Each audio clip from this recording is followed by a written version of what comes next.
그러면 동기부여. 이 동기부여는 뭐 여러분들도 많이 경험해 본 바, 뭐 이런 개념을 가지고 있든 아니든, 그러니까 공부를 내가 열심히 해야 되지, 해야지 하는 그 동기부여가 잘 돼 있는 사람은 상황이 어떻게 됐든 열심히 공부하는 경향이 많이 있습니다. 물론 뭐 엄마한테 칭찬 듣기 위해서, 나는 미래에 뭐가 되기 위해서, 또는 그 시집 잘 가기 위해서, 잘 살기 위해서, 뭐 행복을 위해서, 뭐 여러 가지 동기부여가 있는데, 결국은 동기부여라고 하는 것은 자기 스스로 내가 목표를 위해서 내가 스스로 일을 열심히 하게 하는 요인이 우리가 동기부여라고 보는 거예요. 하기 싫은데 어지러면 좋은 성과를 볼 수 없겠죠. 그죠? 또 인간관계는 인간성도 나빠지고, 또 많은 스트레스에서 뭐 탈락하는 일도 많이 생기겠죠. 어쨌든 모티베이션이라죠. 모티베이션. 어떤 목적을 달성하기 위하여 특정한 방향으로 개인이 행동하도록 유도하는 것. 이게 이제 유도하는 것이 뭐 나쁜 의미로 보면 뭐 묘하게 어떻게 걸려들게 하는 것일 수도 있지만은, 이렇게 행동하도록 긍정적인 방향에서 유도하는 것이 우리가 동기부여라고 할 수 있죠. 때로는 우리 엄마와 자식을 공부시킬 때 때로는 뭐 그 선의의 거짓말도 하고, 때로는 사탕 발림 같은 것도 얘기하죠. 이거 끝나면 엄마가 이거 해줄게, 이거 하면 이거 해줄게, 뭐 이런 것들도 쇼통으로 보면 동기부여라고 볼 수 있죠. 그리고 이제 뭐 크게 보면 뭐 인생의 목표, 뭐 이런 걸 정해놓고 동기부여를 하는 경우도 있을 겁니다. 어떻게 하면은 원하는 대로 사람을 움직일 수 있을까? 이게 이제 사람을 컨트롤한다는 의미에서는 별로 안 좋은 수도 있지만은, 어떻게 보면 나도 동의하고, 그죠? 상대방의 의도를 이해하고 하면은 서로 좋은 관계에서 좋은 성과를 낼 수도 있습니다. 자, 부여 이론도 세 가지 내용으로 살펴볼 수가 있는데, 하나는 내용 이론입니다. 내용 이론. 무엇 때문에 동기부여가 되는가? 그러니까 우리 아까 얘기했듯이 무슨 뭐 꿀 같은 뭐를 주는 거죠. 사탕을 줄까? 오늘 이것만 하면 쉴 거야. 그럼 우리 어디 여행 가자. 뭐 이런 것들이죠. 이게 초점을 사람에게 두고 사람들이 왜 특정을 행동을 하는지를 분석하는 거예요. 그러니까 얘가 우리 어렸을 때는 단순해죠. 아이스크림 하나 사줄게 하면 하죠. 그죠?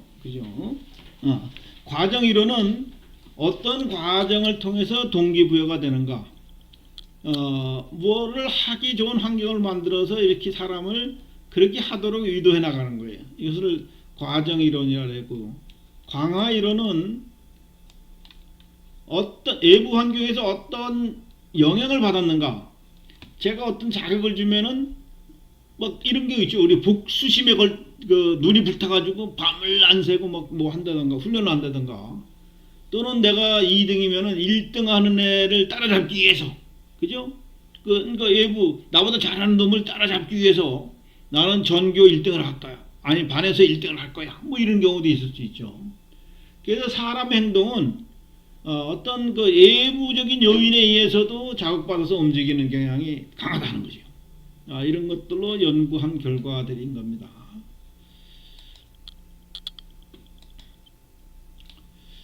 자, 동기부여의 내용 이론에 있어서 이건 우리 앞에가 저 앞에서 경영학의 발달에 관해서 이제 1장에서 배운 적이 있었죠.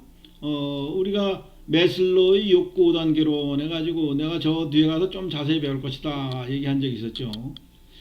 이 매슬로우의 욕구 5단계론은 여러분들은 뭐 처음 듣는 학생도 있을 거지만은, 이거는 사실 거의 70년 이상 된 오래된 이론이에요.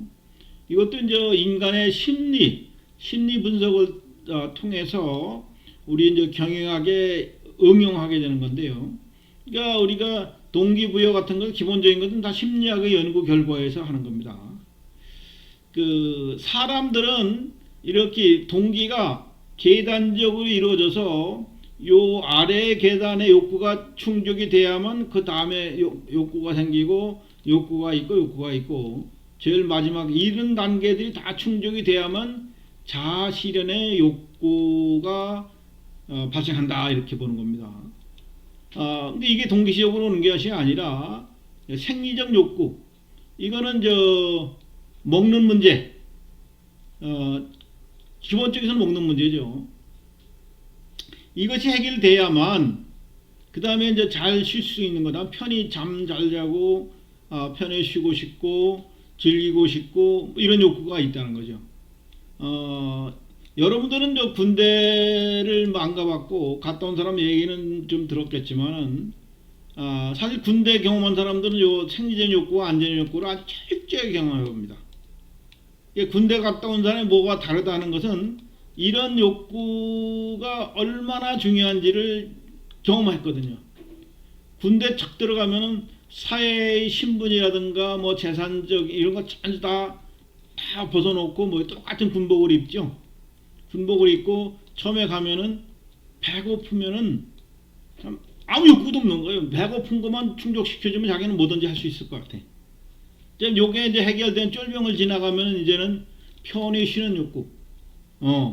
주말에 꼭 쉬고 싶고 정오 시간 딱 되면 기약 없이 맨날 자야 되고 이런 욕구들만 있어요. 그것만 해결되면 만족이에요. 왜? 다른 욕심이 없잖아요. 군대 생활에서는 여기서 뭐 어떤 욕심을 가지고 있겠어요. 그래서 이것이 최선의 욕구가 됩니다. 어쨌거나 매슬로의 욕구 5단계론에서 보면은 하위 단계의 욕구가 충족되지 않은 상태에서 상위 단계 욕구가 충족돼도 해줘도 동기부여가 되지 못한다는 거예요. 우선 나 배고프고 똥오줌 매려운데 아무리 이런 얘기 해봐야 쓸데없는 얘기가 되죠. 그래서 매슬로 욕구 5단계론도 상당한 인간을 이해하는데 상당히 중요한 이론적 틀을 제시해주고 있습니다. 그 다음에 이제 이 동기부여 이론에 그러니까 이것도 뭐 그림은 다르지만은 그 욕구 5단계론과 비슷한 겁니다. 존재의 욕구, 나라고 하는 사람들의 살아있다는 거, 이 관계가 충족이 돼야 그러니까 이 존재 욕구에는 우리가 생리적 욕구와 안전의 욕구 같은 게 있겠죠. 그 다음에 이거 충족되면 이제 관계 욕구라는 것이 이제 충족돼야만 또 성장 올라간다는 거예요. 그 관계의 욕구라는 거는 어떤 직장에 가면 직장 동료들과의 관계 이게 뭐 안 좋아도 또는 학생들은 어떻게 학생들 간의 상호 간의 욕구가 관계가 안 좋아도 학교 다니기가 싫어져요. 그죠? 그래서 이 관계가 안 좋아지면 되돌아오는 거예요. 되돌아와서 다시 강화를 해야 되겠죠. 만족해서 강화되면 다음에 이제 성장. 이게 잘 되면 이제 우리 성적에 대한 욕심, 큰 성장, 발전에 관한 욕구들이 생겨나는 거죠. 이것이 충족 못 되면 다시 또 우리가 이 점선은 퇴행하는 거예요. 이 성장의 욕구가 완성되지 못하면은 충족되지 못하면 다시 관계 욕구가 다시 출발하는 거고 관계 욕구가 충족되지 못하면 다시 존재 욕구에 대한 인식이 다시 출발해야 되겠죠. 그래서 이게 ERG 욕구 이론이라는데 ERG라는 것은 existence 이 존재죠. 존재 are relativeness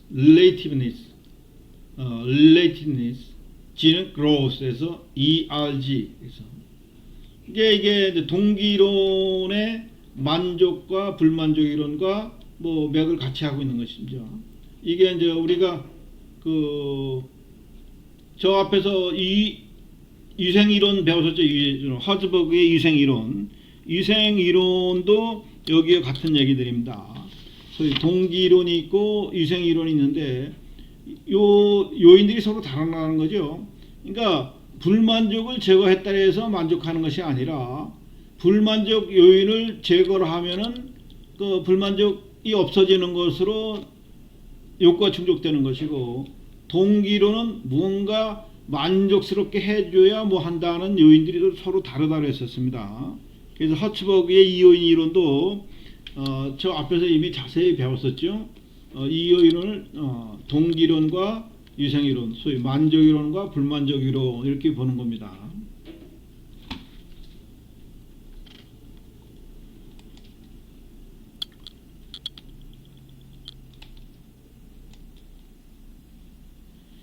또 맥클리랜드의 학습된 요구 이론이라는 것이 있는데,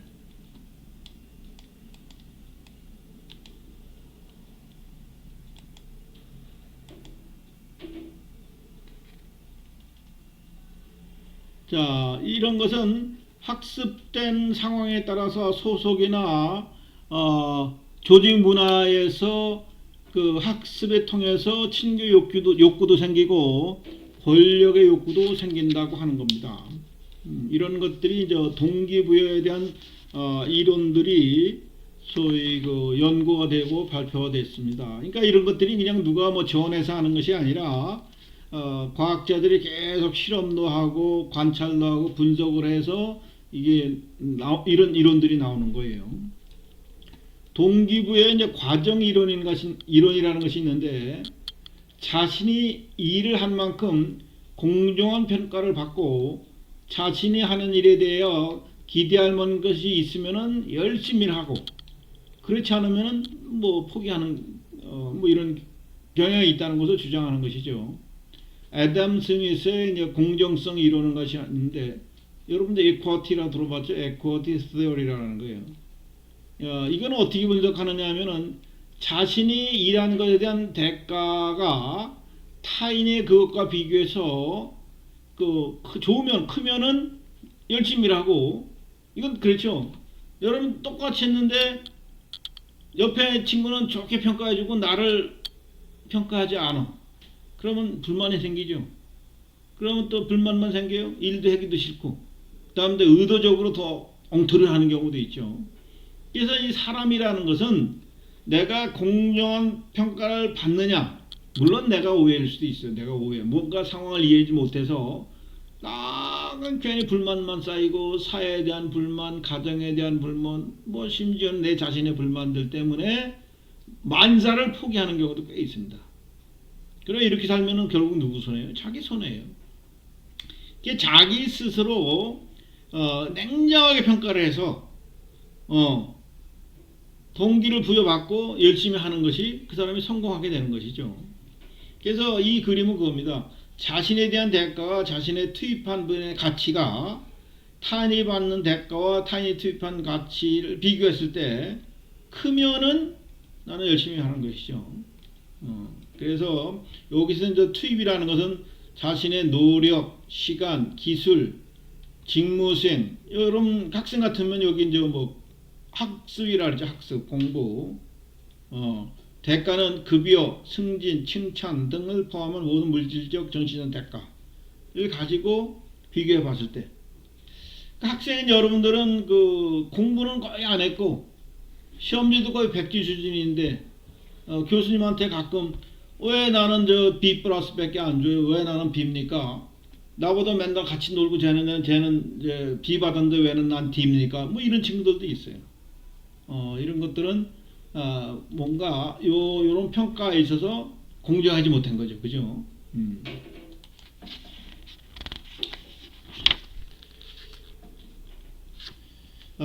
그 다음에 브룸의 기대 이론이라는 것이 있는데, 기대 이론은 이것은 뭐 수치적 모델로 나타나는 건데, 예를 들면 이런 겁니다.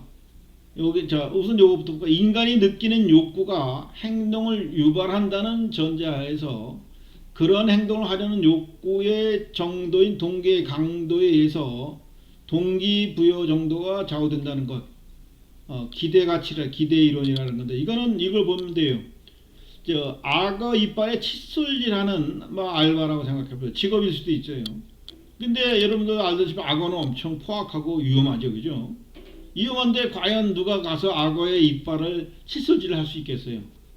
그러니까 칫솔질에 대한 위험은 큰데, 그 칫솔질 한 번 하면 뭐 돈을 뭐 한 건에 100만원씩 200만원씩 준다 했다. 그러면은 이게 위험하잖아 하더라도 돈이 궁한 사람은 어떻게 되겠어요? 한번 해볼까? 그렇다고 제가 뭐 무조건 나를 물지는 않을 거야. 그죠? 뭐 땀 한 방울 떨어지면 자극받아서 운달해지면은 처음에 잘 접근하면 안 물 거야. 뭐 이런 걸 가지고 하죠. 그러니까 이런 맹수 조련사들이나 이런 그 호랑이나 사자 아니면 뭐 이런 악어 조련사들이 이제 그런 일을 하는 거죠.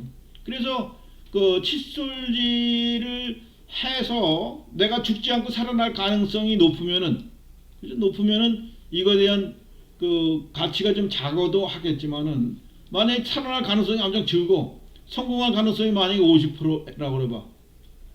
그럼 난 잘못하면 죽잖아요. 그죠? 그러면 한 건에 200만 원이 아니라 1000만 원을 줘야 된다. 이렇게 생각하면 동기의 강도가 이 곱하기 됨으로써 달라지겠죠. 그러니까 위험해도 보상이 크면 하는 것이고, 위험하지 않으면 보상이 줄어들겠죠. 그죠? 이런 것들이 기대 이론이라고 하는 겁니다.